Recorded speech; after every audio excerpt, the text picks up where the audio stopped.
coming out tonight. We're going to go ahead and start the meeting off. We want to say thank you to each and every one of you for coming out. This is a really good showing for our monthly meeting. We actually have standing room only, and I'm about to change that. I'm going to get my chair up. Matter of fact, you can come sit up here if you want to. One more chair here. If you want to do that. So we have a chair, we got another chair. And we'll get to that here in just a few short moments. We want to go ahead and start with our invocation. We've got our candidate for District 5, Geraldine, that is here tonight. If you wouldn't mind, please. Mr. Bryant. Mr. Bryant, will you go get that man with the baseball cap on his head? What, you got one now? Get the man with the baseball cap, tell him this is where he's supposed to be. Okay. Oh, yes, I'm sure. Let's pray. Oh. Father, thank the Lord for this precious food of prayer. Thank the Lord for Jesus and what he means to us. Thank the Lord for this group that's grown. Thank you for Shane, service to us, the sinner. Lord, thank you that you just help us tonight. Just help you to be glorified through all this. In Jesus' name, amen. Amen. Amen. All right, we also have minutes. We have a veteran that's here with us tonight. There you go. Oh, you're going to lead us in the pledge of allegiance,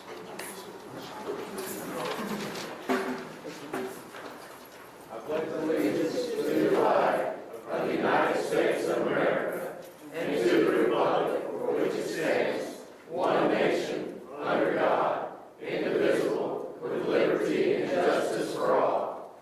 We're going to solve this chair problem right now. I'll do everything I can to make sure somebody else can sit.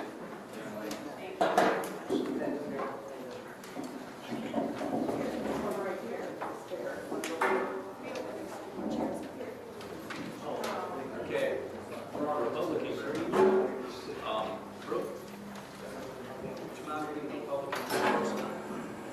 Brooke is one of our young Republicans, by the way, so make sure you say hello to her. We do have a Young Republicans program that we've got going on, and that'll be definitely kicking off this summer. So if you have children, viewers would be interested in some really fun activities. We're planning on those. We actually have a youth committee consisting of our second vice chair and Ms. Crystal Harps as well. So, Brooke, if you wouldn't mind. I do not choose to be a common man. It's my right to be uncommon. If I Seek opportunity, not security. I want to take the calculated risk to dream and build, to fail and succeed. I refuse to barter incentive for dole. I prefer the challenges of life to guaranteed security, the thrill of fulfillment, utopia. I will not trade freedom for beneficence, nor my dignity for a handout.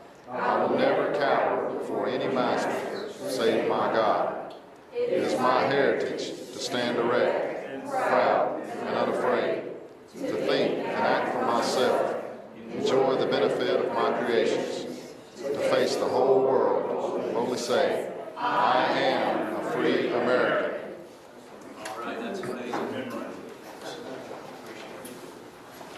Okay, so normally we do a roll call about this time. I'm looking around the room right now. See, I know we have our first vice chair, second vice chair, maybe out this week. So, he's out this week. Okay, we do have our executive committee men, our treasurers here, our secretary is here. So we appreciate that. We want to thank each and every one of you for coming out here tonight. This has been a very busy few weeks for the Senate and the legislative body, and we're very honored to have Senator Martin, also to have Representative Dougie Gill, both here in the room tonight. Not only that, we've got a very special guest tonight who's here, Mr. Zoe Warren. He is on the ticket for governor. He's lieutenant governor candidate for the state later on this evening. I think he's going to stand up. We're going to give you a few moments to speak if you'd like to. I'd be honored. I look forward to it. Man, we're honored that you're here. Thank you. As far as the approval of minutes, treasurer's report, any new business or old business, I asked if we put that toward the end so we can go ahead and give our guest speakers enough time to do questions and answers. Good second? I'll second. Okay, thank you so much. Our first speaker tonight really needs no introduction. Okay, He has been working tirelessly for us, representing us in the Senate. They've been working very hard together, the Senate and legislation. Get a lot passed for us here. They've done a lot of real hard work. And we're going to give him the opportunity to talk about a lot of the things that have been accomplished within the last year in this past session. So without any further ado, thank you, Mr. Senator Shane Martin. Thank you, sir. Appreciate it. Thank you all for having me. Tom and Freddie asked me to come and speak. I don't know, they probably didn't show the video that I made at the courthouse. Made a little video, and I was standing there in the, is the microphone working? Okay. I was standing there in the courthouse and made a little video and told everybody, I'm State Senator Shane Martin, come out on Monday night, and our chairman, Tom McAbee, is going to purchase Midway food for everybody, so bring a friend, try to keep it under 100, and of course Freddie sent that right to him, but we never put that out on social media. I choked on my Mountain Dew. I did. But we're gonna get to some of that when I get done. But they just asked me to speak tonight, and I think what I want to do is just to give you an update. I was actually going to plan on beating up on the House of Representatives. Since Doug's here, I'm going to maybe chill out on that a little bit. You know I'm playing with you, Doug. But this year, if you think back, we went through COVID. We came back and we had a budget. Our first budget was in the first year of this 2-year session. We're now coming in. We just finished the second year of a 2-year session, which means that anything that wasn't accomplished during that time dies and will have to be refiled next year. So the first year of the 2-year session, we saw, I'm sorry, what's that? Yeah, I'm really good. Oh, okay. No, I was like, wow. I was hearing myself talk. So anyway, the first year of our 2-year session, the Senate, we passed a bill to stop the vaccine mandates. Yeah. Thank you. We sent that over to the House toward maybe the middle of the session. But at that time, you got to think back. And I want to clear this up right now. If you ever hear me say anything about the House in a negative way, I'm not talking about Doug Gillum. I want y'all to understand that. I'll pick on him and kid with him, but it's the leadership. Thank you. There's a lot of things, and I'm going to get to it tonight, where the leadership will do something on a motion of unanimous consent when maybe not anybody's in the room, and it doesn't even get known. But I'll get to that tonight. So if you ever hear me say anything about the House, I'm not talking about Doug, because I love serving with Doug, and we work very well together. So we passed this bill to stop these mandates because, look, I don't want anybody being forced. If somebody wants to take a COVID shot, I will not use the word vaccine because it's not proven and it needs more time. So I'm gonna call it a COVID shot. So we did a bill to stop anybody from being forced to take a COVID shot as a requirement of their job. Going into it, we passed it. The House didn't take it up. But at that time, COVID was seeming to be going away. COVID was maybe going away. We thought by the summer of 2021, everything was going to be great. Everything was going to be back to normal. Well, we found out real quick that that wasn't the case. So during that summer, while we're out of session, you saw businesses ramping up. You started seeing the little deal. They may be incentivizing you to get a COVID shot. Then it started ramping up that, hey, you're either going to take this COVID shot or you're not going to work here. Well, to me, that's unacceptable. So there was a lot of pressure by people in this room and all around the state that Doug will tell you, the House got pressure to do something about the vaccine mandates. They came back in a special session and they passed a bill that stopped the vaccine mandates, or a portion of that.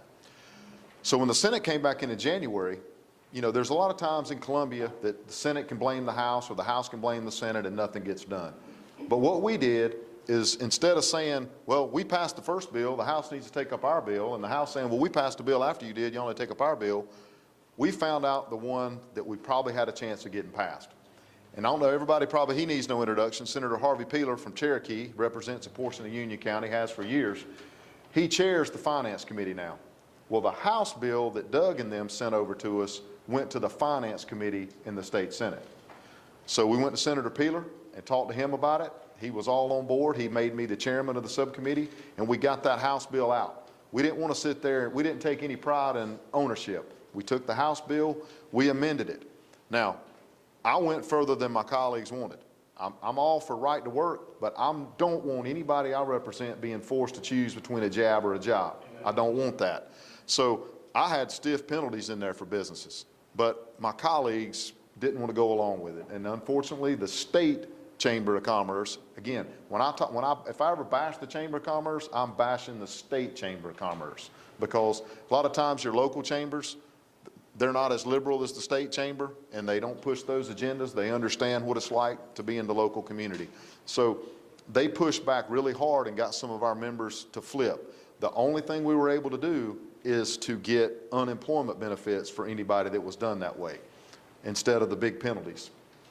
The other thing that it did that really, it helped us get traction, and I hate it took this to get traction, but some of these hospitals, and Doug will tell you, he got calls too, I'm sure, they were taking people off the transplant list because they refused to get a shot.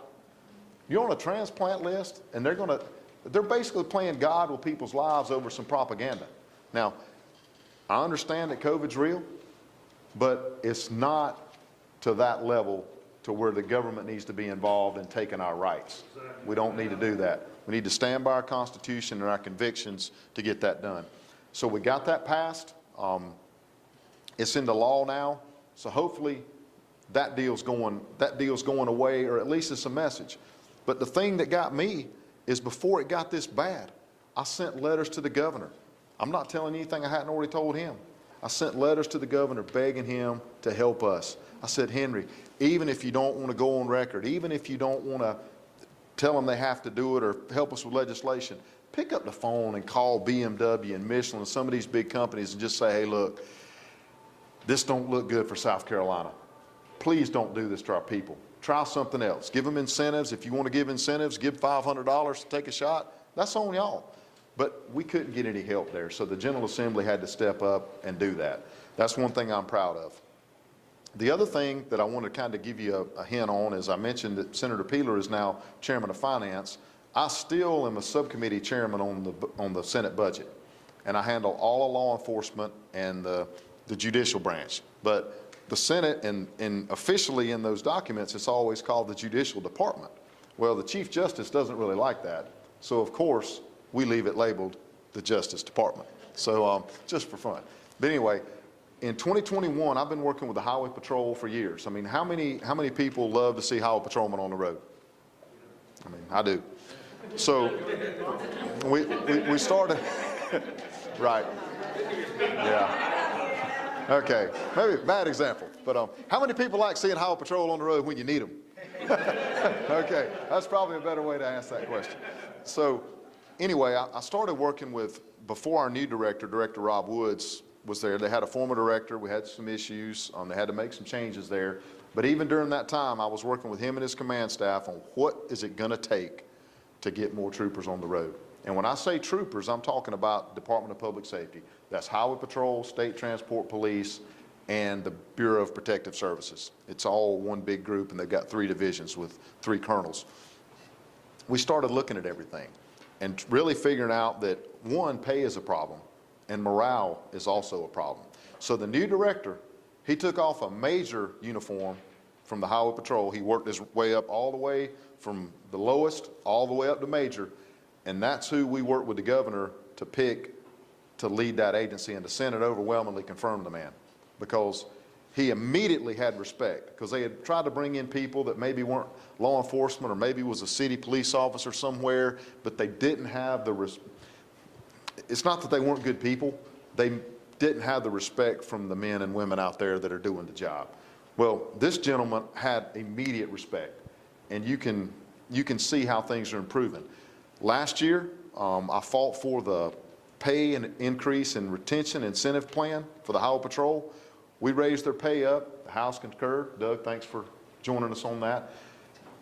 We raised their pay up pretty much $6,000 a year for all troopers. And some of the corporals were behind. They might have gotten a $7,000 raise. So that's a big change. It's still not enough when you look at North Carolina and some others, but that's real money in people's pockets. This year, the one thing, the House and Senate had a couple different versions, but the one thing that was consistent is we took care, we didn't play and go to conference with anything that was with those incentives and retention and pay raises for our law enforcement. That's one thing that was not compromised this year. So I think that's a positive. I'll give you an example. I had a friend that used to work for me in the Senate. He was a page. He got pulled over going to Myrtle Beach, somewhere near Dillon. The highway patrol pulled him over, and he was only running like 7 or 8 over. Guy was just going to write him a warning anyway, but they got to talking. He's like, I know you. And he was like, I've never been pulled over, sir, so you can't know me. Well, he remembered he was at a function at the State House and remembered me being with him. And he said, I want you to thank everybody because my wife and I made the decision to stay in the highway patrol because there's actually a path forward. He could see a path at the end of the tunnel. We may not be able to pay as much as Greenville County or Spartanburg County, but what I want is for somebody going into law enforcement in the state to look at the whole picture. Right now we've got it, if they give us 18 months, there's a path and trajectory to where they'll be better off retirement-wise and financially in the long run if they stick it out, and we're going to keep doing more. That's where I make my most difference, I feel, in being effective is on the state budget, because that's something that comes up every year. Legislation is hard to pass. It should be hard to pass. We don't need to be at a whim every time somebody cries and something happens and all of a sudden they want us to change the law. That doesn't need to happen, because if that happened, we've got too many laws now, and a lot of times we got laws that aren't enforced. So all we would have is a lot more laws that don't get enforced. So I like to work within the budget and prioritize, and law enforcement is one of my passions. So while we've got people that aren't in our party that want to defund the police, we want to fund the police. But it also puts in place, if you do that, you end up with a good quality of applicants and a pool of officers. We put some things in place with the training. We looked and figured out what was causing problems. Why were some people having trouble staying in law enforcement? What were some of maybe the bad apples? I mean, there's always a few bad apples in everything that you do. Look at us, we're all in politics, right? So there can't be any bad apples there, right? So they started putting things in place in the training stage to try to weed out anybody that had problems, or to put the training in place that maybe help people deal with something. The one thing we found in the highway patrol is a lot of these youngsters, I can call them youngsters now. I've got a 21-year-old daughter and a 16-year-old son, so I can say youngster. They were having trouble just understanding that they might have to work on Christmas Day and they're just married. I know that seems weird. A lot of us growing up, you just sucked it up and did it. But you know, a lot of the people now, they're coming up, maybe they hadn't had to do that. Maybe they've been in college, maybe they just got married and it's their first job out and they've always been off for Christmas. So what they've done with the highway patrol is they've got somebody in there now that's on the administrative team. They go around and they actually meet with people and figure out what's causing the problems. This one trooper may be great, but the daycare issue's causing him or her problems. So they actually work with their scheduling so it can benefit them, because there's some other troopers that it's almost opposite. They've actually got a couple of troopers that work different than the regular shifts because it's better for them and they get more out of them when you've got somebody maybe that works one-to-one. You know, they're trying to mix some of that in and figure out what's causing people to leave law enforcement. Pay is one thing we fixed, but it's the situation also. So that's what I wanted to talk about. So I talked about the vaccine mandate bill, talked a little bit about the state budget. One thing this year in the Senate that's been different is we've got 30 members that are Republicans. Now, when I try to pass constitutional carry, all 30 of them aren't there with me, and hopefully we can change that. I fought for constitutional carry last year, and I got my amendment failed 25-21. So that means we're close. We're close. So I think we've got some people that we've got another new senator in that I think is going to be with us. That'll take us to 24-22. We've got another senator that regrets her vote very badly on that, and I think that puts us 23-23. That's a tie. It still fails in the Senate because we no longer, have a lieutenant governor that breaks the tie. We've elected a president of the Senate who's Thomas Alexander from Oconee. But I think if we're at a tie, that puts a little more pressure on the others maybe to be on the right side of that issue. So I'm going to stay positive. It's like I always tell people, God calls us to be faithful.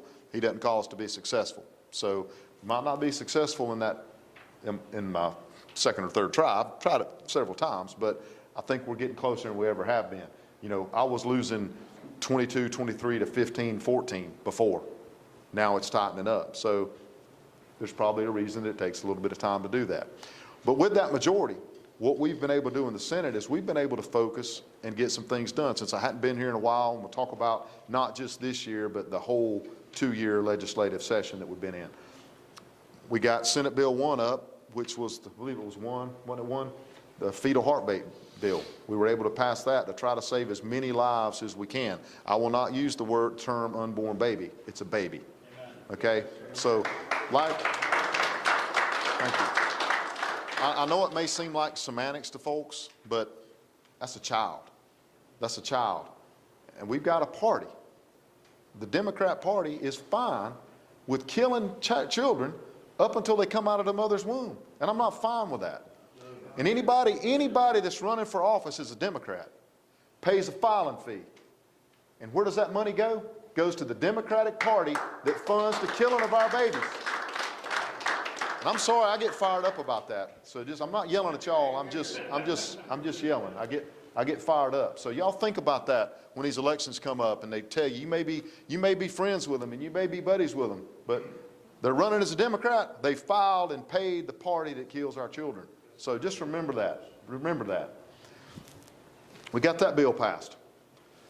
The one thing that has always been, and Doug, you probably saw it some, you're newer than I am, but the House used to know that the Senate was a place for good legislation to die.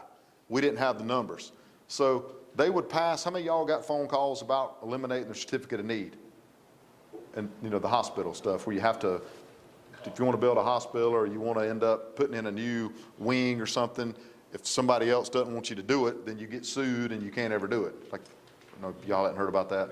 Okay. All right. Anyway, there was a lot of mail and a lot of TV ads went out about it. Well, the House passed that bill for probably 3 times. In the Senate, we couldn't ever get the votes to even take it up. Well, this year, the Senate finally dug in and got it passed and sent it to the House. And the leadership didn't know what to do. That's why I'm making sure I'm not picking on Doug. The leadership didn't know what to do because Doug never even got a chance to vote on it, which is how I used to be in the Senate. So I think the House and the Senate are trying to figure that out a little bit now. The House has always had the numbers and gotten the votes and moving things. Well, now the Senate is in a position to move conservative legislation. And I think it took them by surprise a little bit with the leadership. Like, whoa, wait a minute. What do we do now? So I think you're going to see next session that the House and the Senate both realize we do have numbers. And the only reason we have those numbers is Republicans send us down there to use those numbers for conservative policies. So I think that's where I think in January, now everybody's starting to see that, wait a minute, both bodies can pass some conservative legislation. And what I hope is we got a new Speaker of the House. I'm friends with him, don't always agree with him. I think Doug, I think you're friends with him. He's a good guy. I think he's going to be fair. What I'm hoping is that the leadership of the Senate, the leadership of the House can come together earlier and maybe plot an agenda. Like, if we know we got things that need to be passed, let the Senate work on a couple of them. Get it through the Senate while the House is working on the other couple. And then when they cross over, we're finishing up what the other one already vetted out, and I think we can get more accomplished. So I think that's where, now that both bodies kind of know what we're capable of, we can do that.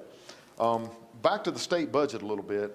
I'm big on provisos. I want to go back and talk to you about why I like the budget so much. Budget provisos are things you can put in for 1 year. You cannot amend state law. Our rules don't allow it. I've called the rule on myself before. I mean, that's how I'm particular to the rules. But we did put the things back in on the Senate side that stop, which I put them in last year, and they passed, and hopefully they'll stay in there through the conference committee. On June 15th is when we go back to vote on the budget. So I'm hoping that those stay in there. We put in there that colleges and universities cannot use COVID shot status as a condition of enrollment. You know, I don't think that's right. Now, they had some testing. I did another, and I normally don't like to read, but I want to make sure that I say it correctly. We put in one, if you don't mind, I'm just going to read this. I put this proviso in and I hope it stays. For the current fiscal year, state-supported institutions of higher learning that receive funds appropriated or authorized through the General Appropriations Act shall be restricted from requiring proof of COVID-19 vaccination, the wearing of a face mask, or a COVID-19 diagnostic test result for any student as a condition of enrollment, attendance at an on-campus instruction, use of facilities, or residence on campus. The COVID-19 diagnostic test result shall also extend to a COVID-19 antibody test. In instances of off-campus learning events for which a third-party program provider provides proof of vaccination, the third-party requirements shall apply. So that means if you're going on a study abroad trip and you're going to Sweden, we can't make rules to take care of that, but we can do stuff to protect our children. My daughter goes to Clemson. I want to protect her too. You know, it was terrible going over there with all that. If they'd have had to have those requirements, there'd have been a lot of students getting their tuition money back. Just the testing requirements every week. You know, if you forgot to go get tested or you just didn't go, all of a sudden you go to your classroom on Monday morning at 8 o'clock and your pass wouldn't let you in. So hopefully we're going to get all that handled. The other thing that I believe the House is going to put back in, that the Senate put in, is they call it the Martin Corbin Amendment, or Martin Corbin Proviso. The Department of Health and Environmental Control shall be restricted from using any resources to issue an immunity passport related to COVID-19.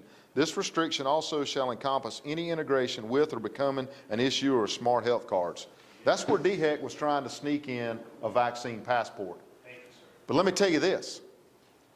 I'm proud, and I know y'all have heard about advice and consent in the Senate. We got a new director of DHEC. But without advice and consent, I wouldn't know where this man stood. I asked him point blank, was he going to work with us to stop the madness of all this COVID stuff? And he said he would. So every time I've called him, every time I've asked him to come to a meeting, he's either, one, not known about it and been frustrated, and he's gotten right back to me. But what he found out before we worked on the budget in April in the Senate, he researched it and figured out this was something they had in place before COVID. It was really set up for something else. But I think there's administrators in DHEC that don't believe like you and I in this room. I can promise you that.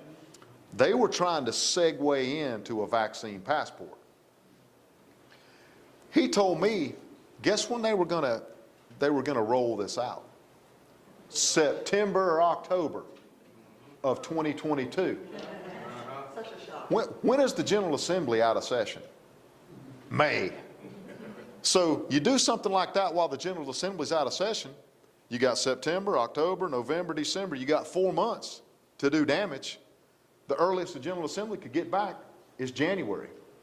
Well, by then, here's the excuses. Well, we already started it, and it doesn't really mean that, and then all of a sudden, there you go, right? They incrementally get you. So the reason we put this proviso in is now they can't implement it until June 30th of 2023 if they do it at all. So that gives us time to figure out what they're doing, and while the General Assembly's not in session, we can watch them and monitor what they're doing and make sure they don't sneak this up on the people that we represent. So. This is 2 weeks ago, the CDC updated their website, and Comirnaty is the only FDA-approved COVID shot. They just updated the website and say that the NDCs with those two codes will not be manufactured. I'm at the CDC Yeah, website. I heard that. I heard that. There is no FDA-approved shot. Right. How can they mandate something that's not approved? They're breaking the law, That's right. existing law. But the only thing that I'm glad of in South Carolina when those kind of things come up is we do have an attorney general that will take my phone call. He'll take Doug Gillum's phone call, and he worked tirelessly. The attorney general is the one who was fighting for us during this COVID stuff. Can we make that amendment beyond COVID-19?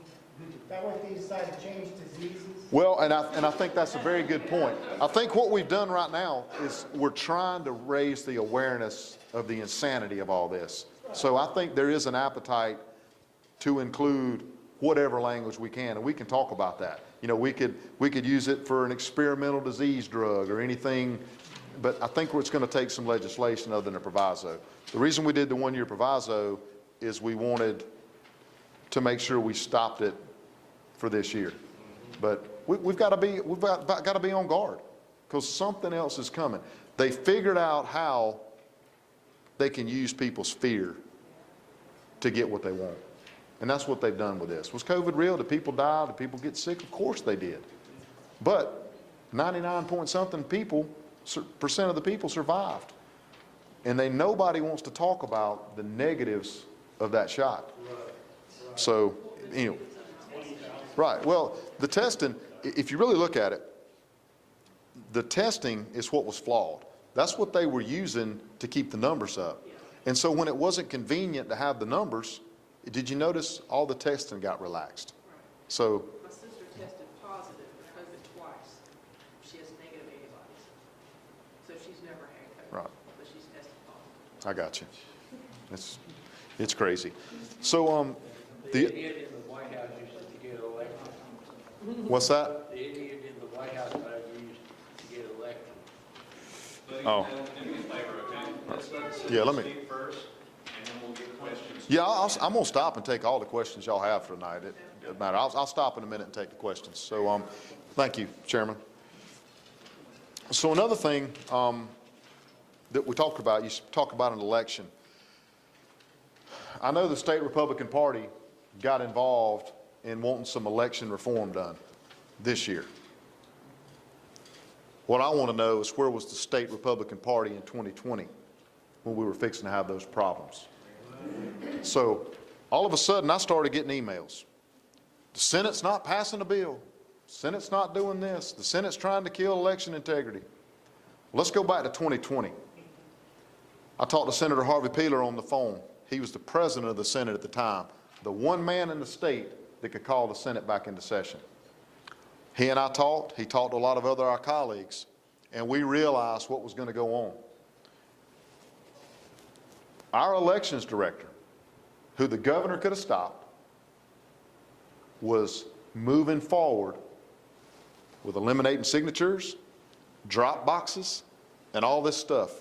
Remember how all the court challenges were going on, and we had COVID, and we got to release some of these requirements and let people just, they just need to be able to vote, and they need to mail in the ballots. We need to get ballots out to people and make sure, because it's too deadly to come and vote. Nothing was done to this lady. Nothing. Nothing at all. But I promise you I'm not here to bash the man, but we just didn't get any help. So I talked to Senator Peeler. He called us back into session. I believe it was early September before that election.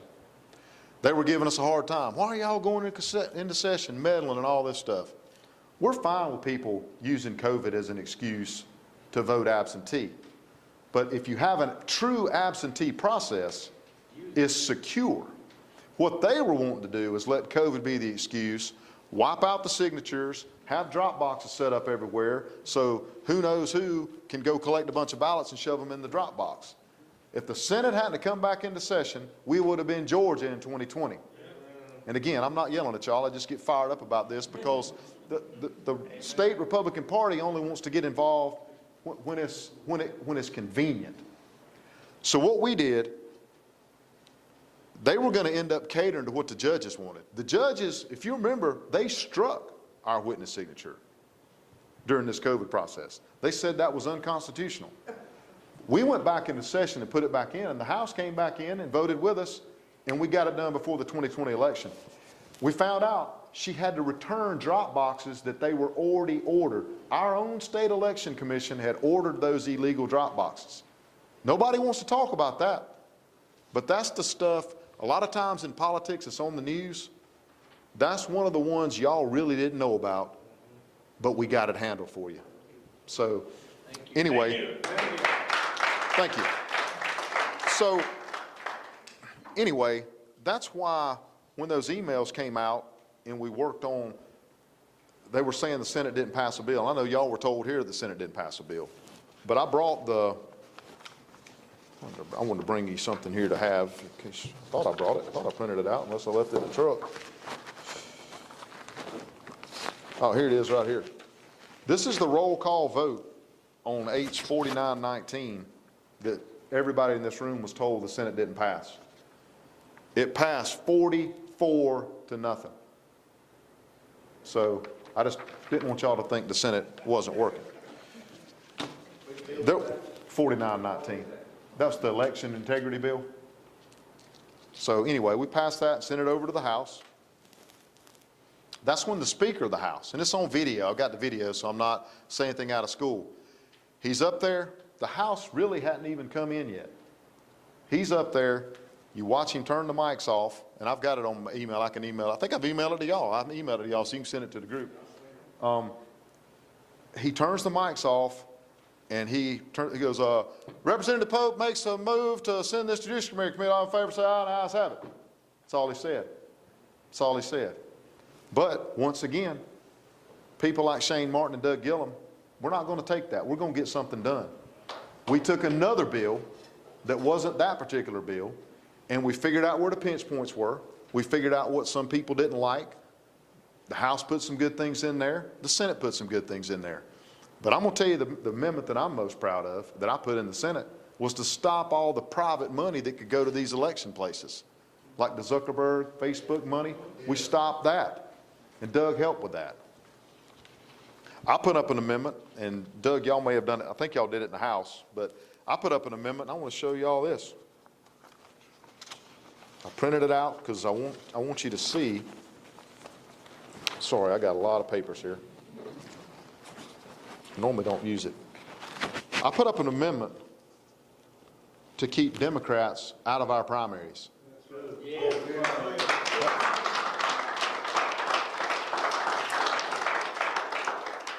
But it was tabled 25-18. But my thing is, and I ask our state party. You know, I don't pull any punches. I'm not saying anything about our state party that I haven't said to, or at least tried to say to them personally. But what I asked was, where were all their emails demanding that we stop funding Planned Parenthood? Where were all their emails demanding that we get real constitutional carry so you don't have to beg government for your gun rights that are already yours given to us by God? And I said, where were all the emails demanding that we protect our workers and our voters and friends and family from the vaccine mandates? That's where I get frustrated, again, by not our local party, but our state party. They tend to want to send out these fundraising emails and make it look like the big evil Democrats are coming for us and you got to send money. Well, let me tell you something. The Democrats are coming for us, and you probably do need to send money. But yeah, they are, Doug. But the problem is you don't need to make everybody think that Shane and Doug and you Republicans that are fighting for you are the evil ones. That's where I have a problem. I'll have an honest debate. If I vote a certain way and you don't like it, come see me. I'll tell you, you know what? I disagree with you respectfully, but here's why. Or if you point it out, I'm like, you know what? I really messed that one up. You got me. I missed that. If I could take it back, I would. I'm going to be honest and shoot you straight. But anytime, if you know something before the vote, and I'm going to speak for you too, Doug, it's a lot easier for you to come to us before we vote than after the vote. Because once we've taken our vote, it's kind of hard to hear from you. But, you know, we might can go back and do something better the next time. But I just want to let everybody know that in Columbia, we're not Washington. We actually do have respectful dialogue. We disagree on policy. But some of the ones down there that are on our side, we will, heck, might even eat lunch with them. We might even talk to them, have a relationship with them. But the fight is never about talking about their mama or talking about their family. It's about the policy. And that's where we do. But in Washington, it's gotten so divisive that it's just divisive. You can't even have that discussion. And you have to have a discussion. But when our state budget, when it passes, it'll pass 42-4, 40-6 at most. And the only people that vote against it are somebody that maybe didn't get something for their area, or they were just mad about something. For me, that's one reason I'm gonna go back to the budget. If I'm getting more than we've ever done for law enforcement, and I want to go back to our teachers too, Doug will tell you, we've been fighting for that. The only discrepancy in the state budget this year is the Senate had a little bigger tax cut plan than the House did.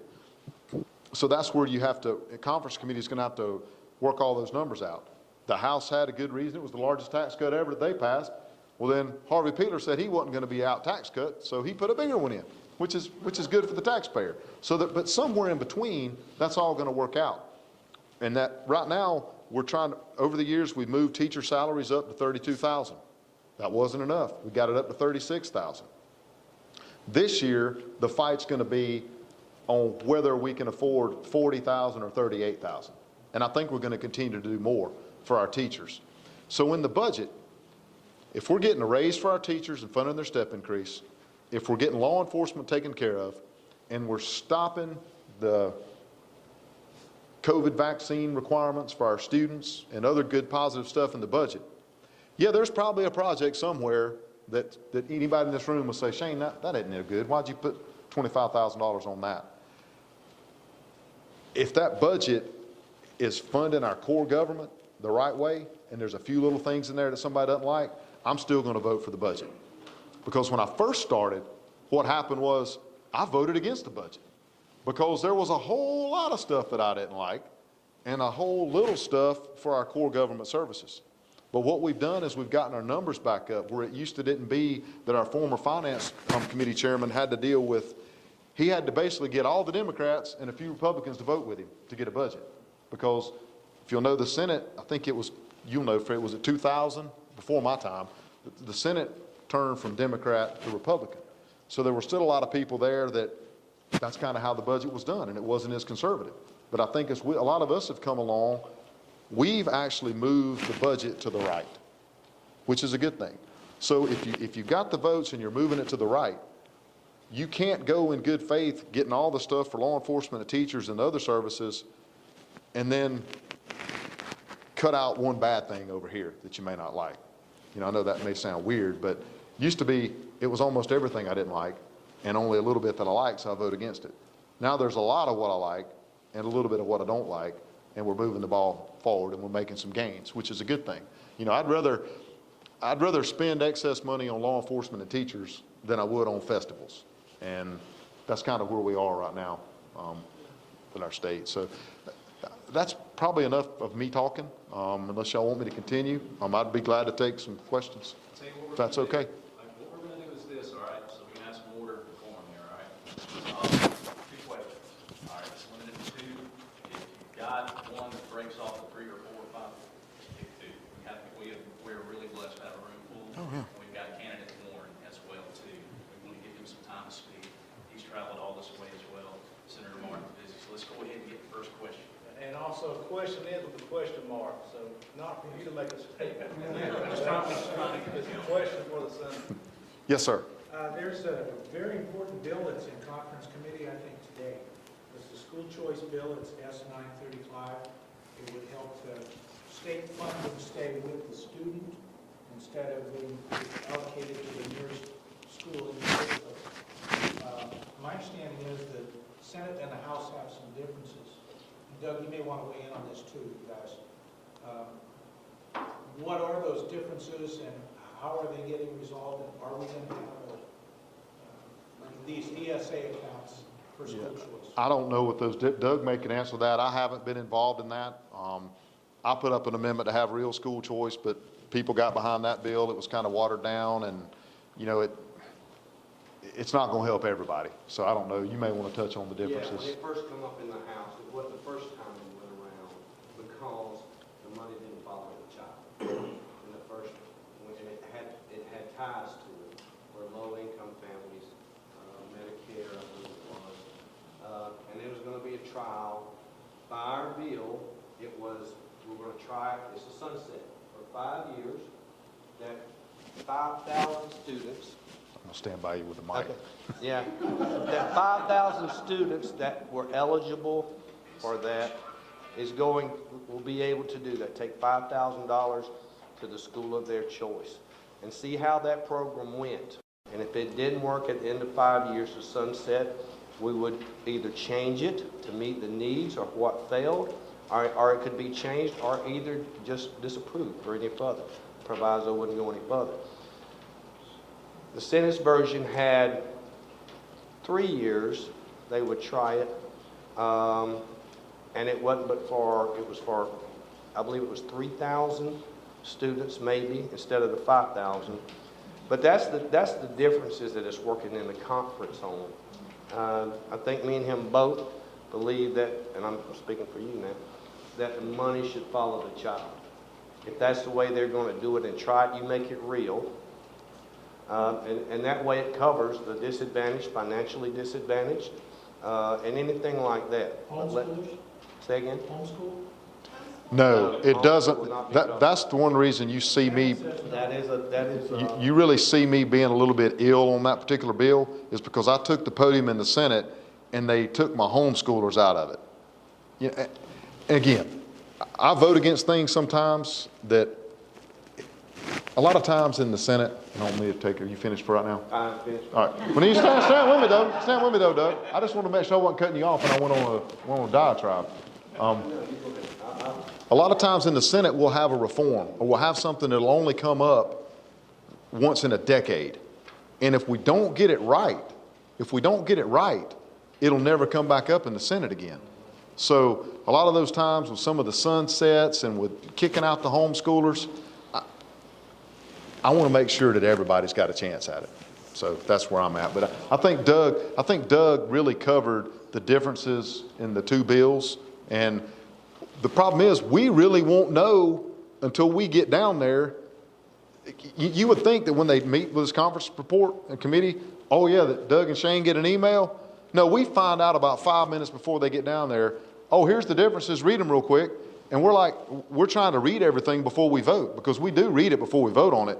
But that's the time when they get stuff on us that's really quick. So I really couldn't answer, and Doug can't answer your question exactly until we get down there because they won't publish it or anything they won't publish it online until they get over there and read it across the desk. And I believe this is what it's called. And I hope I'm Yeah. Doug, thank you for that. Yes, sir. Okay, you said something that hopefully will tie into. You said that you're on the guard and on the lookout for what they're doing, and I love how you guys are being preemptive on it. We just had the president get up there and say our rights are not absolute. As far as I deserve, they were endowed by our Creator. What are we as South North Carolina going to be doing to let them know that as far as we're concerned, that Bill of Rights in our Constitution is given us by our Creator? Well, what I hope is when we pass, to me, that's absolute. That's why I'm for constitutional carry. The Second Amendment's absolute. There's no discussion for me. So people may think, well, you ought to at least talk to us. Well, there's nothing to talk about. If it's taken away what our God-given rights are, I'm not about talking about it. I'm not about compromising with it. In the bill that we passed, even though I wanted constitutional carry, we did get open carry with training, which I like that bill for somebody who wants to carry and they go to Walmart and they reach up on the shelf and they expose their weapon. Well, now they're not breaking the law. Okay, that's a good thing. Thank you. Yes, sir. So the other thing of that is we did pass a Second Amendment Bill of Rights to make sure that if the feds came down here and said, oh, we're going to take these guns or we're going to say they're illegal, that there will be no state money or law enforcement used. So if they want to come down here, they better bring their people with them. Thank you, sir. And Thank you. and I haven't talked to Sheriff Bailey about it specifically, but I did talk, I represent Spartanburg, Greenville, and Union counties. I talked to Chuck Wright, and he said he'd meet him at the state line to keep him out. So that's, yes, sir. Yeah, what are we doing in terms of farms and food security? Because my wife goes to the store, she brings food back, I check it, it's coming from Turkey, China, South America. It's not coming from South Carolina or even Georgia.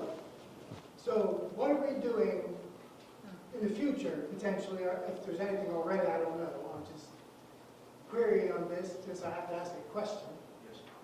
And So we're trying to formulate, what are we trying to do, or what are we thinking about in terms of our future in that regard, since obviously there's a lot of inflation concerns in terms of fuel and delivery of such things that are coming from such foreign countries.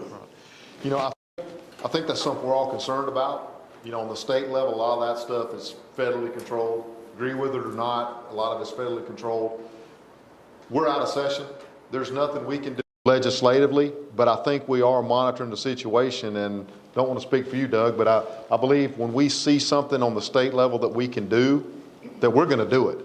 Because the mindset of Doug and I and our colleagues, we don't like this any more than you do, and if there's something we can do on the state level, we're going to do it. I hope that answers your question, but you know, I'm very concerned as well. Yes, ma'am. You were talking earlier about how you're getting the money to for highway patrol. Yes, ma'am. What about our local? What about our counties? I had one of my drug enforcement deputies have to retire early today because he had no choice. It didn't pass the Senate, or it didn't pass in the House. Well, there's nothing that the Senate or Of the extended retirement plan.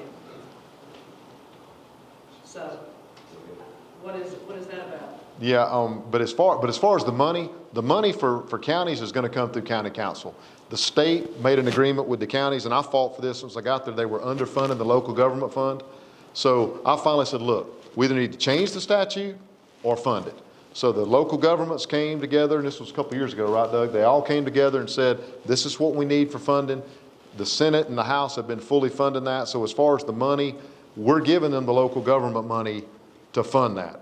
Now, with the retirement system, there's a lot of people that, you know, we changed that in 2012, that started in 2013. What was breaking the system was people retiring and coming back to work. So that got stopped. They put a $10,000 cap on it. The thing of the system is, nobody was really beating it, but there were people that were kind of taking advantage of it, and the system wasn't designed for that. So the actuaries told us that somebody, let's say they work till they're 45, they retire. That system counted on them to work till 60 or 65. So let's just say they make 40 grand a year, and they're taking 20 grand out of that system every year for 20 years that it was never relying on.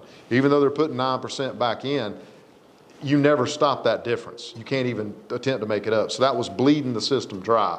It was going to get to where, my mom taught public education for 44 years, and it was going to get to where it was going to be iffy if her check was going to be in the box. So what we didn't want to do was stop people's retirement checks. We needed to shore up the system. So we gave notice, and that was before your time, Doug. We passed that bill that is going to shore up our retirement system. Now, there's been legislation filed. It goes through. Sometimes it doesn't even get a hearing. Sometimes it gets some traction. There was a budget proviso that let people work and come back without the cap under COVID, but that was a budget proviso. There may be some of that still in the budget, and I think, Doug, if you want to come up here and talk on the mic, but maybe legislation that you're talking about. Yeah, y'all had a forum in Lawrence County where we had people from Greenwood, Union, all over the state come in. It was mostly chiefs, sheriffs deputies, and because we're going to put in a bill, we are short 4,000 law enforcement officers in South Carolina, including the Department of Corrections. That's unacceptable to keep our state safe. So we took a bill that was put in 3 years ago. My second year in, I put a bill in to raise the cap from $10,000 to $50,000. I wasn't looking to take the sheriffs, the police chiefs, the higher ranking. I wanted the boots on the ground that does the work, and $50,000 would cover that. We had bus drivers that met the cap in the middle of the year that lost their retirement, or if they dropped their retirement, they continued driving a school bus to transport our kids to school. I talked to PIBA, sat down with them and talked to them.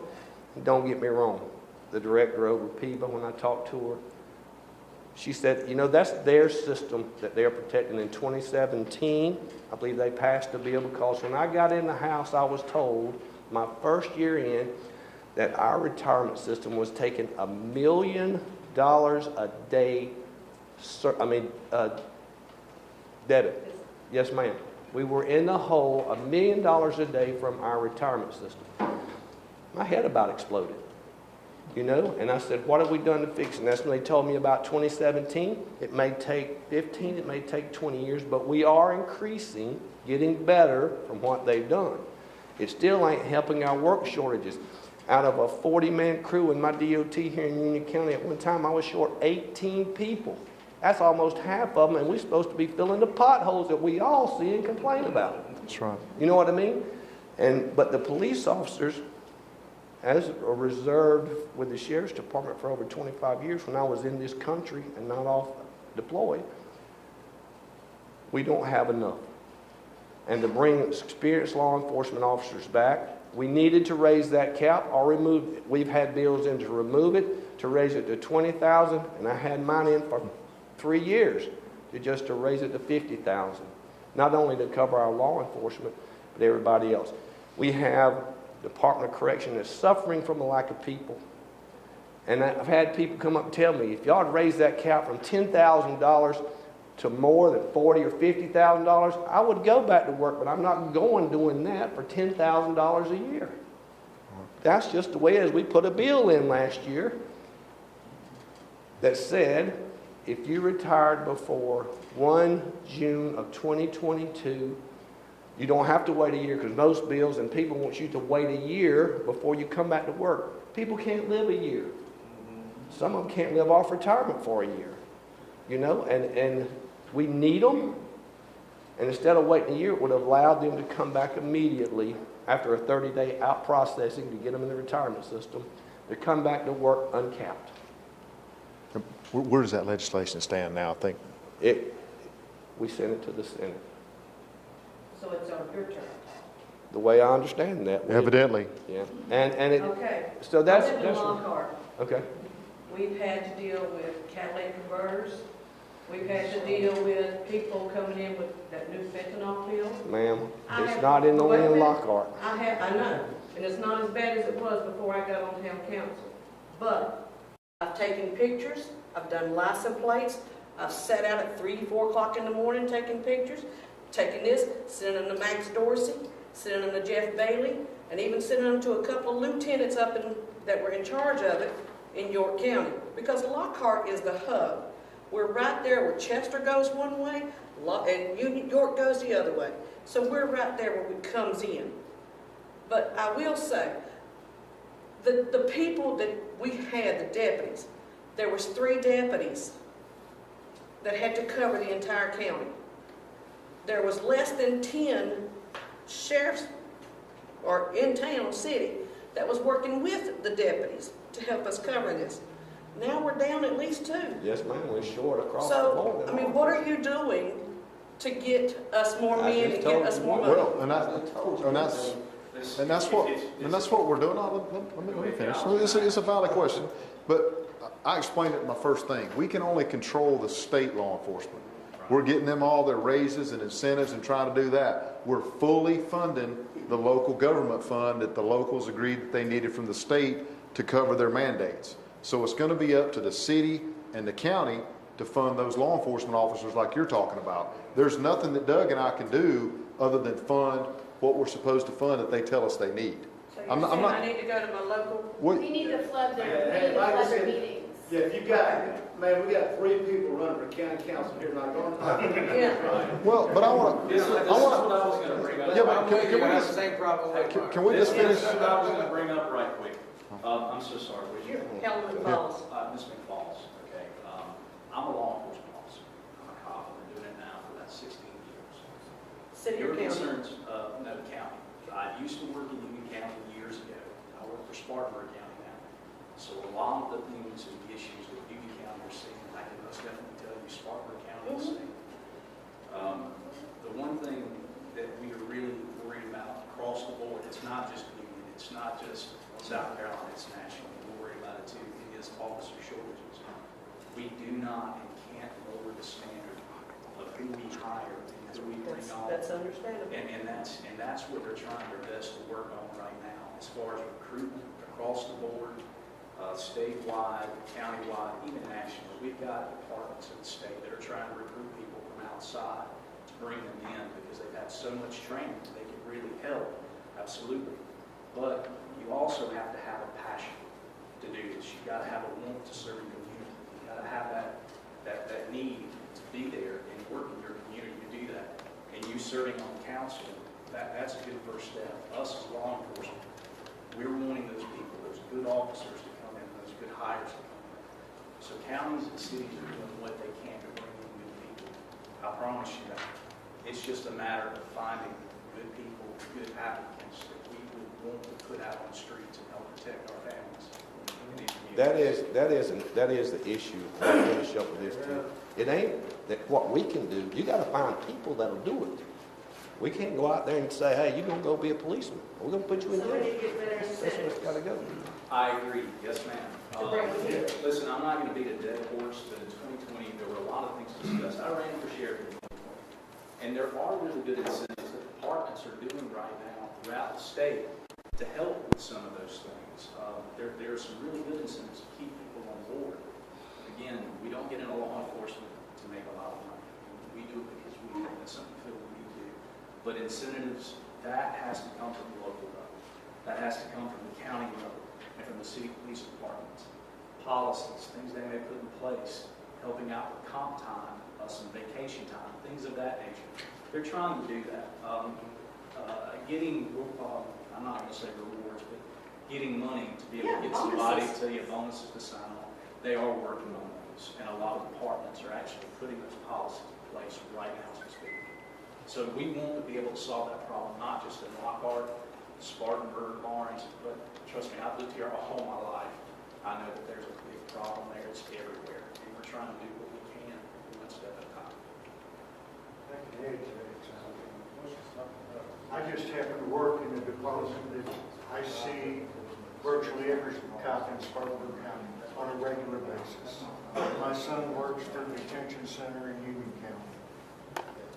The biggest issue we have is there's nobody working, nobody wants the job because the pay is so low. Those that do have the job are burned out, they're working so much overtime.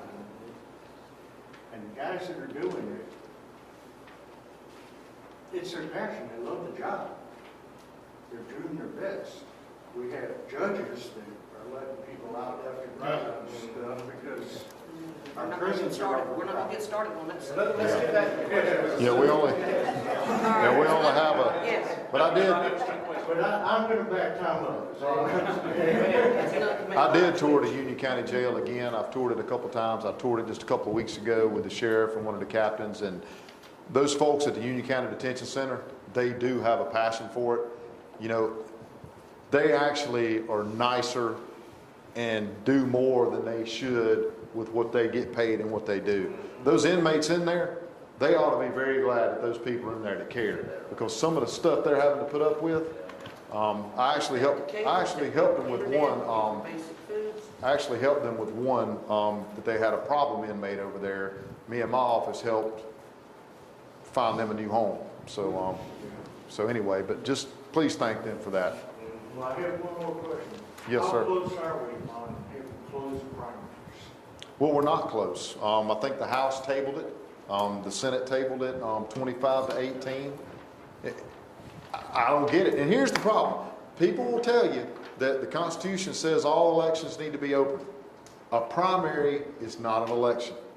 That is where the party selects the candidate that they feel is best to represent them in the election. And I think a lot of people ride on that and they don't want to do it, but let's face it. They're relying on Democrats to vote for them in the primary. I mean, there's no other way around it. So. Tell me if I'm wrong, but it just seems like maybe at the higher levels of the Republican Party in South Carolina, they're trying to find weak candidates. I've said what I've already said about the state Republican And they're relying on the Democrats to put them. Does anybody else, Tom? And I say Lindsey Graham. Any other questions? That's another fight you don't need to open. Is there anything that can be done to relieve the burden on small businesses during, like, going back to the inflation thing, to assist them in this time? Because if we got inflation going up the way it is, big businesses got all kinds of concessions during the COVID deal. So why can't we give some concessions to the small businesses at this time? Because the big businesses can handle higher prices on food. Yeah, I know a lot of the COVID money that came down from the feds, that went to all the businesses that they applied for it. But on the state level, what we're focused on is basically reducing the taxes, trying to get the burden down to where the fee in lieu of went to the big business and they got their property tax from 10.5 down to 4 or 6. We want to put it across the board, even the small business, and that's what those tax cut plans do. They cut that down to where everybody's on the same level playing field. BMW doesn't get a better tax break than you do in your business under this plan. It's all the same, and that's more fair. We don't need to have county councils having a different playbook and throwing it out and giving them fee in lieu ofs, and then the school districts and the fire districts suffer from it. So that's why we're trying to get a more even playing field with that. Yes, sir. Yes, sir. Speaking of taxes, we all know what's going on with gas and all that, with granting lawyers stuff. Yeah. Senator Schumer said that gas prices were Trump's fault. They were too high under Trump. So. Senator Schumer couldn't find he couldn't find his with two hands. But your question, yes, sir. And now the question: why can the state can't they just lower the state's tax on the gas? Well, the problem is I voted against the gas tax increase for a lot of reasons, as you can tell. You just probably hadn't hit a pothole in Union County. And Doug, you didn't see any potholes when you rode around DOT the other weekends. But anyway, as far as reducing, we tried to put in a deal to where we could reduce that gas tax increase. But the problem is, in those budget provisos, you can't amend state law. So you end up wiping everything out. We just wanted to say, look, don't take that extra that you're not using, but we'd have to take it all. And then all of a sudden, DOT's got nothing to work with. In DOT's defense here in Union County, I want to brag on Representative Gillum. He's gone out and ridden with DOT, looked at a lot of the issues, and DOT has been very responsive when we reported roads. Sulphur Springs Road, a lot of logging trucks use that road. It was so bad, I drive through a lot coming from my house to Jonesville because I only live 2 or 3 miles from right there anyway, just inside of Spartanburg. And literally, if you didn't know it was there, it would knock your truck out of the road when you hit it because of the log trucks. But it was only going from Glen Springs to Jonesville where it was bad because the log trucks are loaded going to the mill. When they come back, they're empty. So we finally worked with DOT, Representative Gillum and I, and said, look, we know it's going to be let for project and be paid by 2023, maybe early 2024. I said, but that's fine for the whole road. There's 4 or 5 bad sections in there. You need to come in, cut it, do a deep patch, and they actually did. I checked it again the other week, and I rode by it again tonight just to see how it was on the way over here. But they did come in those 4 or 5 sections and really did a good job. So we've got, here in Union County, we've got good people that work for DOT, and they're doing their best with what they have. And I just didn't want to, I know we talk about the roads and stuff, but I did want to give them a shout out tonight because they've been very receptive. But we also have to be a little patient too. We can't demand that the whole road gets paved because there's 2 potholes. We've got to realize and let them set those priorities for the full paving, but then be able to work with them and say, look, we don't expect you to pave the whole road tomorrow, but at least fix these holes that everybody's hitting today. And they're doing a pretty good job of that in Union County. So if you got a pothole, just actually reach out to me and Doug, and we'll actually turn it into them, and they'll get it fixed. So. And there's a website, DOT website. You have a pothole, you tell them where it's at. Most of the time, within 2 days, they're not going to fill that pothole. How long that bill lasts, I can't remember. But they'll come out there, they'll fill that pothole. Is that good? Usually within 2 days. And y'all understand, the tax, the gas tax, part of that, the majority of that comes from Union County, comes back to Union County. That is what allows our county transportation committee to fix roads, repave roads with that money. That's where that money comes from, the gas tax. And just want to make sure everybody understood. Hey, and one thing I was going to say real quick, Didn't know that. Thanks. okay, and Doug or Shane can confirm this, but on the election ballot for the Republican Party coming up on the 14th, there is going to be a place to check. Do you think when you go register to vote, should you have to register by party? Am I correct on that? Yes. Straight party. Yeah. So that's one of the questions. So the Republican primary is going to have that. Democrats not. The Republican primary is going to have that. If you think, when you go to register to vote, that you should have to register by party. So hopefully if that passes and we get it. And that's only on the Republican. That's what I did. That's on the Republican Party. Freddie, where are they able to find that? There? If you go to Go South Carolina Votes, it's a state website. It has a sample ballot that you can pull up and look at it. If you get your ballot and it doesn't have those questions on it, they gave you the wrong ballot.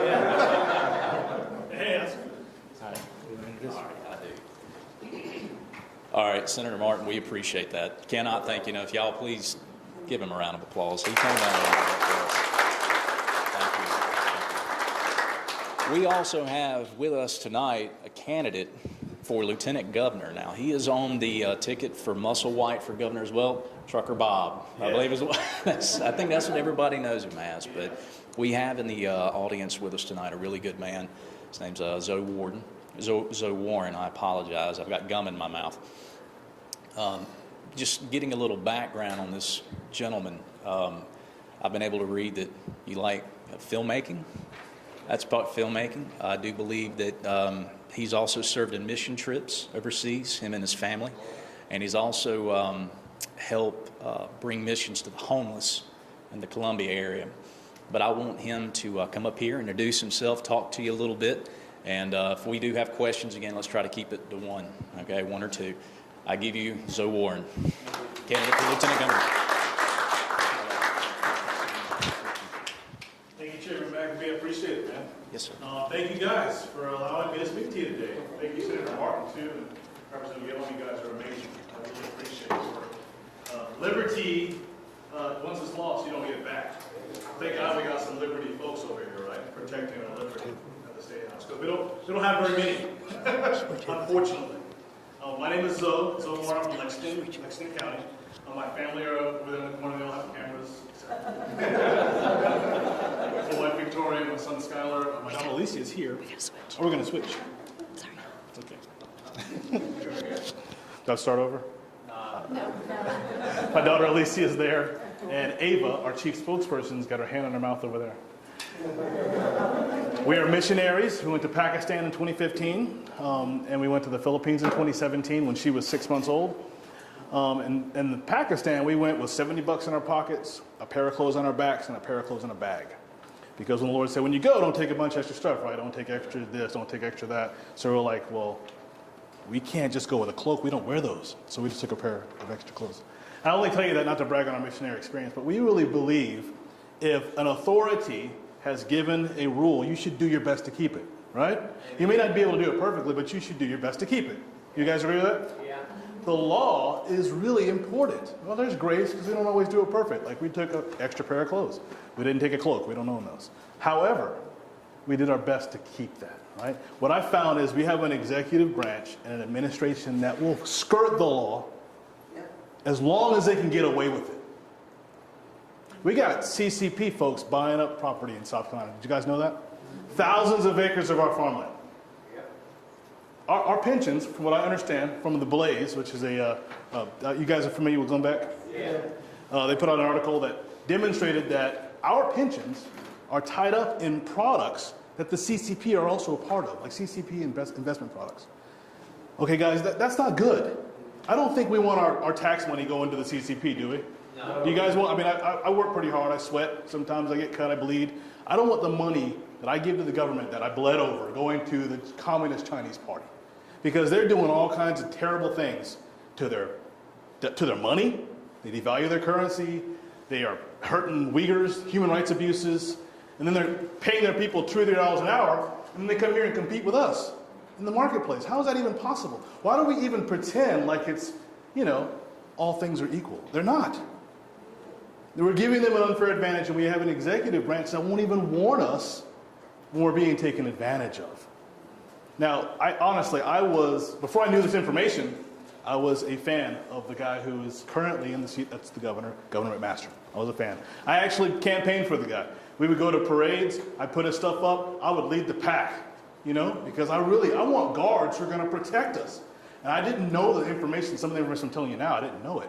And so I was out there leading the entire charge to have people that do not keep their charge in office. Same thing with Harrison. Harrison is the chairman of the Greenville County GOP's Legislative Committee. There's a lot of war in the GOP. You guys, have you noticed that? There's a tug over the heart of the GOP right now. And oftentimes they paint one side as complete extremists that just want to destroy the party, right? And the other side is decorum. And we do things properly. Right? Am I wrong? But I think we have similar values. Honestly, I think we're very similar. I think when Donald Trump comes here, we all get there, don't we? We all go and we all say the same thing, make America great again, right? America first. I take a step back from America first and I say South Carolina first, okay? You don't get to sell South Carolina out for anything, right? You don't get to sell my children out from underneath me. And that's kind of what our executive branch has been doing. They've been selling us. Back in the COVID days, I was on the steps protesting the governor. Open up the state, man. What do you We just want you to call these guys back in session. Don't 15-day us over and over and over again. Call them back into session. They're smart enough. We got plenty of smart people in South Carolina. We got engineers and scientists. We got brilliant doctors like Dr. Jackson, Robert. We got people that are on the cusp, the height, the crest of, whatever, every industry. Why are we looking outside of the state for information and counsel? Why are we getting our counsel from Bill Gates and Fauci and the CDC? Why? Because there's money. Because if you don't listen to them, you don't get the money. As a matter of fact, if you don't do it with the associations who have given you your governance training, there's associations. There's nothing wrong with associations. However, they are giving training, they're giving insurance, and they're giving lawyers to our elected officials. And if you don't do what they give you counsel, then they won't be able to cover you. And our governor? Well, I tell you, he's not warning us. Even if he just let out, they can tie up the governor's hands, right, where he can't do anything, right? That's what the excuse I've heard is, the governor, his hands are tied. He can't do anything about that. I went to the governor. Like I said, I campaigned for him. So I would go to him and ask questions. Like, hey, listen, I got some guys at DHEC, my friends, they work there, and they just don't really want to wear the mask. And can you help them out? He's like, oh, there's nothing I can do about that. It's not a governor's cabinet agency. Okay, all right. I believed him. And it's true. However, the Board of Health and Environmental Control are all appointed with advice and consent of the Senate, right? However, the chairman is at the will of the governor. So that means if we want something done and we don't want DHEC to do it, and we want him to make DHEC stop doing that thing, he can tell the chairman, you make them stop or you lose your job. Because he can pull them for anything. There you go. Right? But we don't know this information. Why don't we know this information? Why is this information, it's not really hidden, but it is kind of. It's being made a mirage. So we think we got to we have to connect with somebody in customer service who's going to connect us with technical people. You ever been on the phone, they transfer you to death? That's what I feel like when I go to the administration.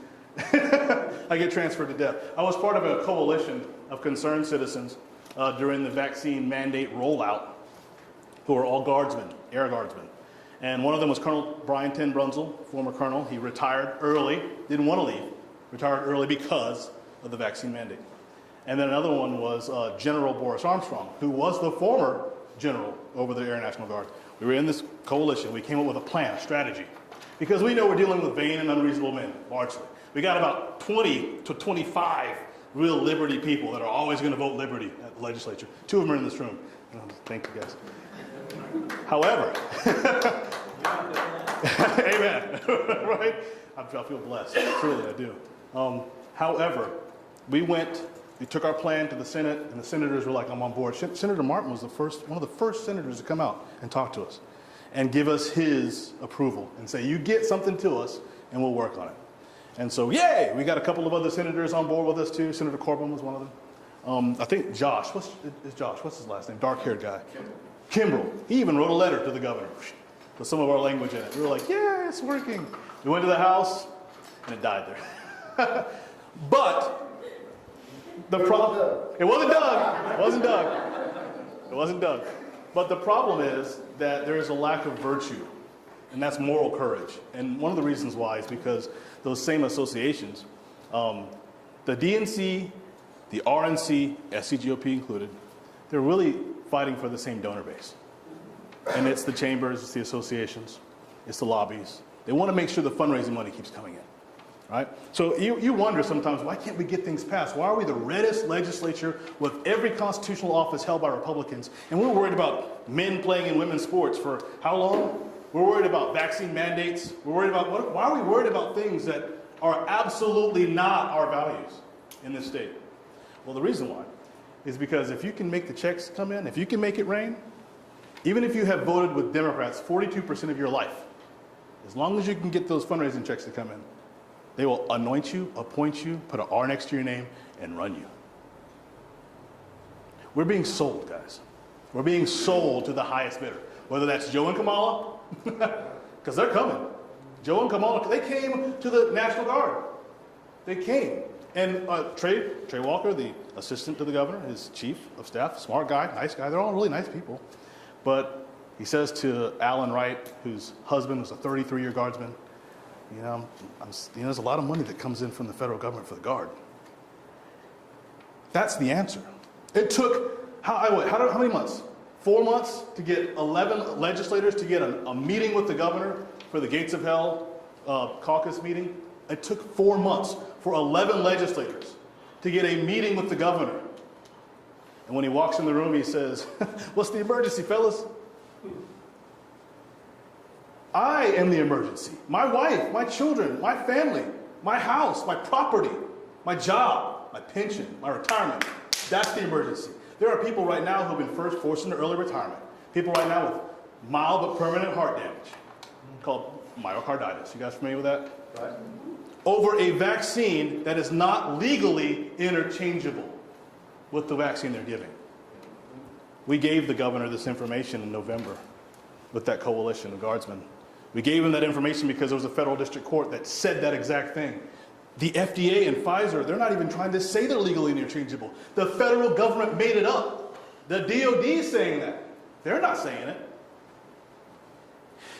But there's a lot of money coming from the federal government. So we can't touch that. So we got a lot of our guardsmen who are, pilots.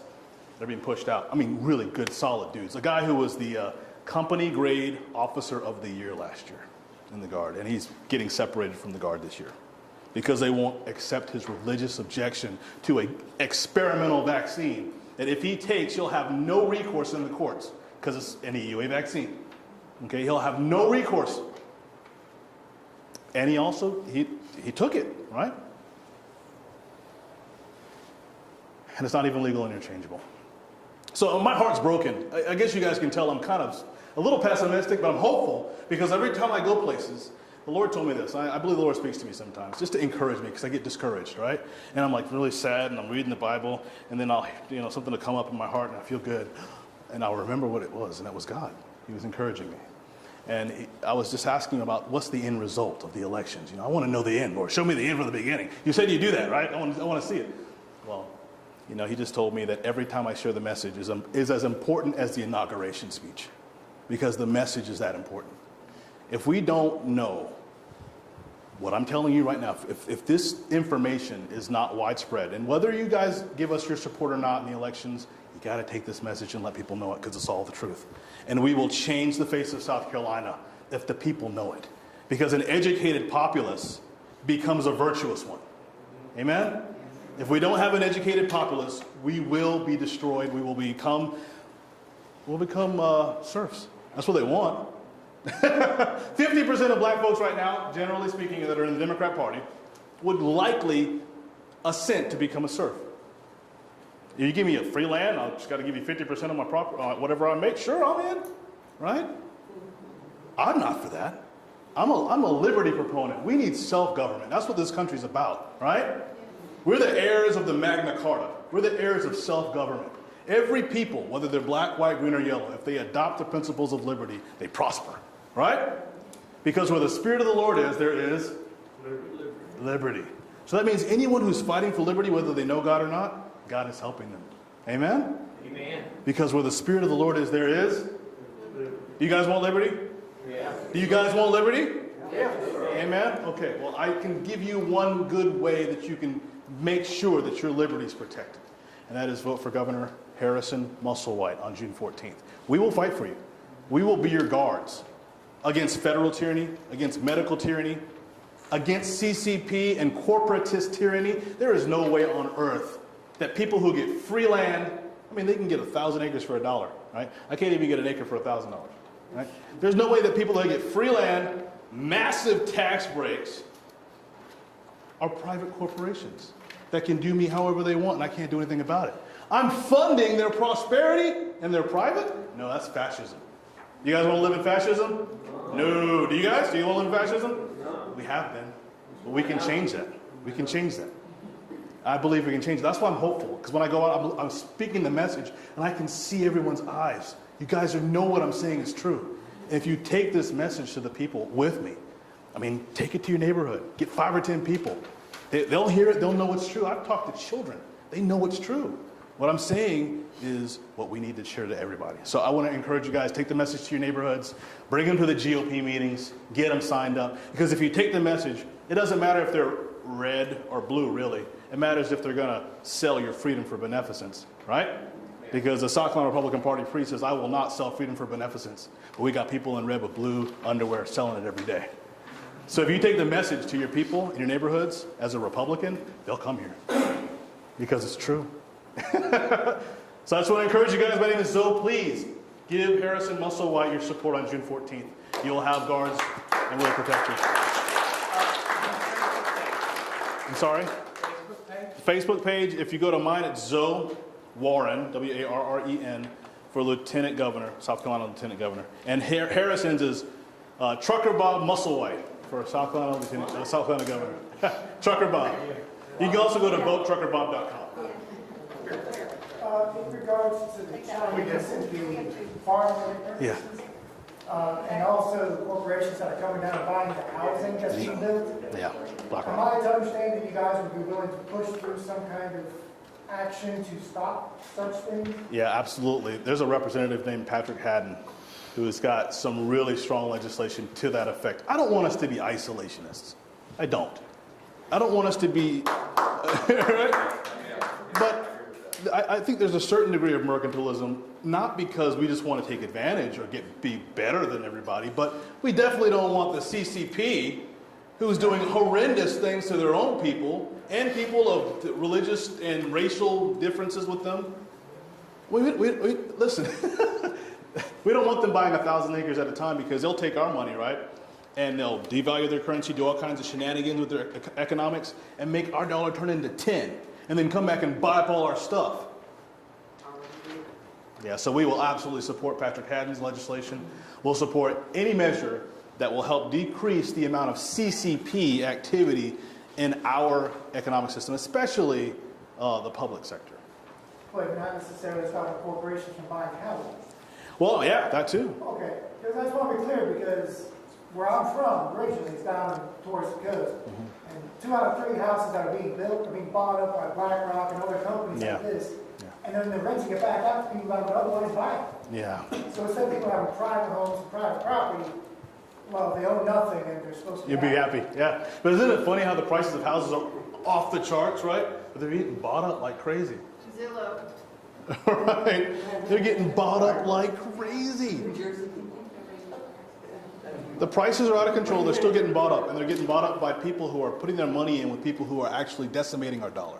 And then we got legislators in the Congress. Obviously, I don't need to talk about that, I guess. Lindsay. We got that will actually write promissory notes in our name, right? We give them money to fund things that they don't get enough money to fund. And since they can't fund it, they go in debt. And then they write promissory notes in our name and send money back to us that has less power. That's a stupid system, isn't it? It's like a black hole, a vacuum, an economic one. So, any other questions?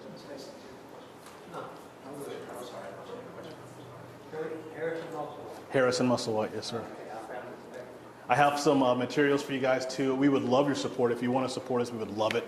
We are constitutionalists, we're Christians, and we want to bring life, liberty, and property, the pursuit of happiness, back to the forefront of American culture, because that's what it's all about. Amen? So are you still getting shook down by the FBI? Hey! How about that? I got a visit from the Joint Terrorism Task Force of the FBI. I did. I'm a reporter, filmmaker, documentarian. I went to January 6th, and man, it was the most amazing experience of my life. It was like going to a Patriot Palooza. Truly.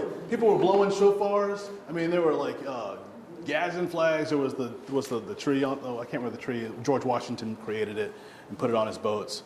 It was amazing. It ended badly. I listened to MSNBC for 30 seconds today. You're an animal. I'm a white supremacist.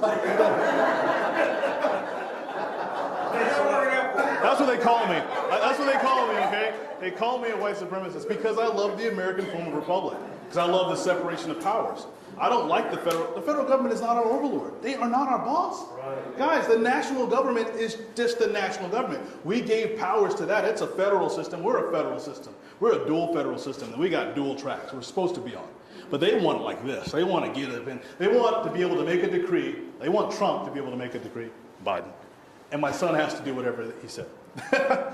They don't want Trump to be able to do that. They want to be able to do that.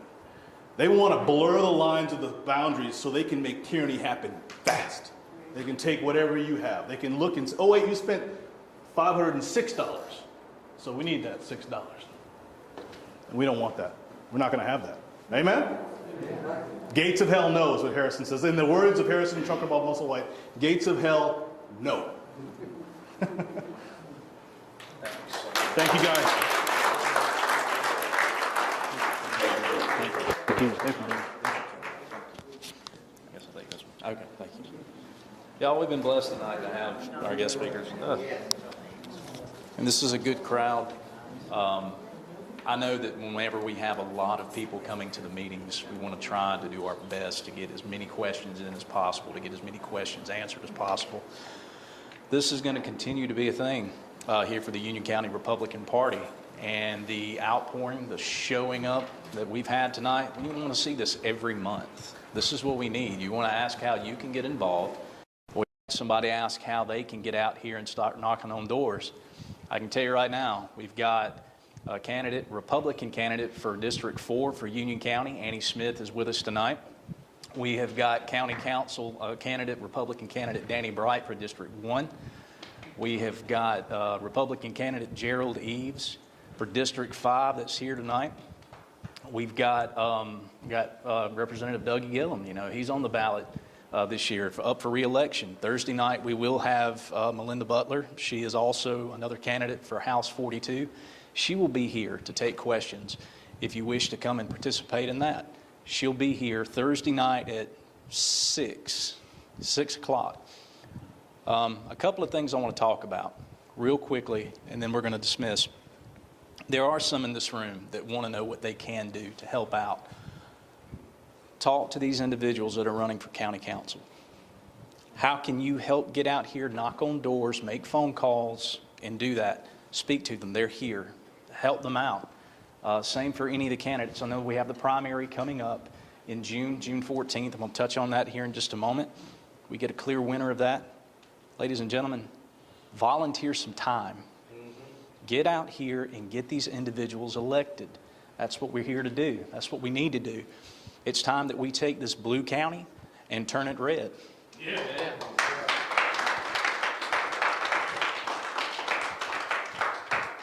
So if you have questions, do that. Absolutely. No,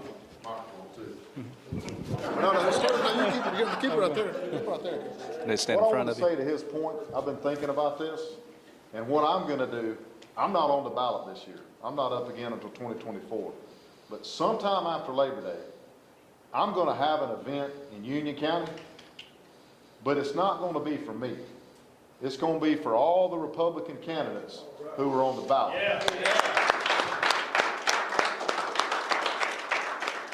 But I want y'all to come. We're going to have food and we're going to have a good time, but we're going to turn this county like it really believes in its heart. I believe this county is red. I believe there's a lot of times it's voted blue, but I think it's time we change that. So I'm going to be doing that. I'm going to work with you. Thank you. But we're going to get it done. That's amazing. Thank you, sir. One thing I wanted to touch on right quick, I know a lot of people are very confused about District 5. If you're watching at home and you're wondering, you've got the general election on the 14th for the primaries, not the general, but the primary election on the 14th.